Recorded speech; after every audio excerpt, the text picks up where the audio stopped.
almost an unwritten rule that a Nintendo system hasn't made it until it has its Mario game. These showpiece titles are often the jewel in a console's crown. Those worried for the 3DS in its floundering first months should fret no more. Super Mario 3D Land has landed, and this is our review.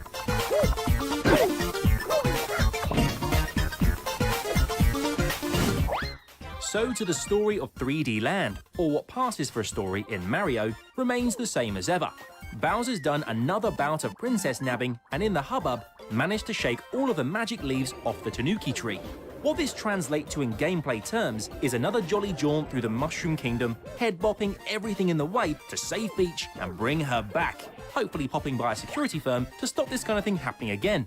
Although considering how good 3D Land is, we'd be leaving all the doors to the castle open on nights when Bowser's on the prowl.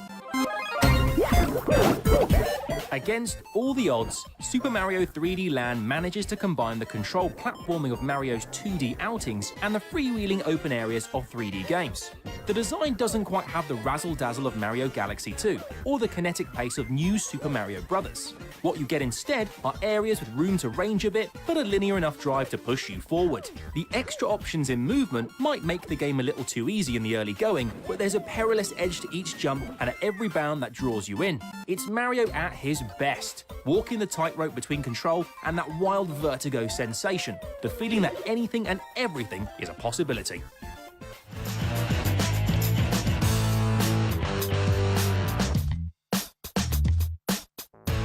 The Mushroom Kingdom of Super Mario 3D Land is a patchwork of past best bits and ideas. For instance, courses end with a flagpole jump from the original Super Mario, but the overarching feel is reminiscent of Mario 3. This extends beyond the obvious wagging Tanuki tail and power-ups to the playfulness that hits you from left field.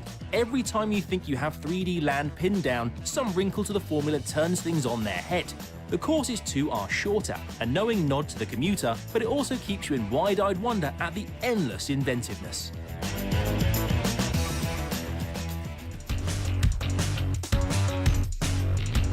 While the minor shake-ups in course design keep things fresh, it's the power-ups that lead the gameplay. The returning Tanuki suit is as useful as it is cute. Granting the ability to float it provides a safety net for more perilous platforming segments. But it also breeds an invincibility complex, enticing you into a risky jump for one of 3-star medals just out of reach. There's also a propeller box to shoot you into the air, and the boomerang suit riffs on the fire flower power, but its slower throwing means you'll mainly use it to hoover up goodies.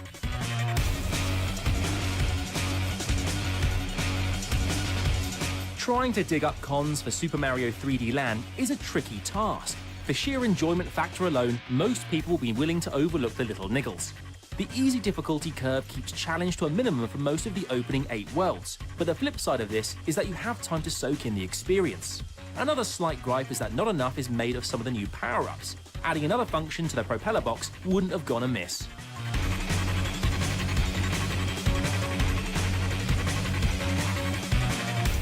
By far, 3D Land's biggest pro is rather cleverly squirreled away in the title. It's obviously the 3D.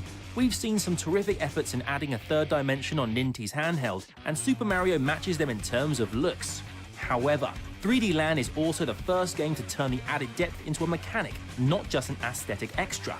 Mandatory sections require the dimensional distinction to effectively conquer the challenges Mario faces. It's the first thing we've played on any system that truly realizes the potential of 3D and the effect it will have on gaming's future.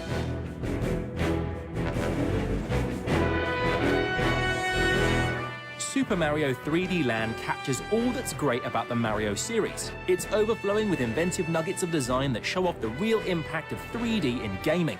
It's playful, it's bold, and endlessly enjoyable. Like Mario's Tanuki suited jumps, it's a bit like walking on air.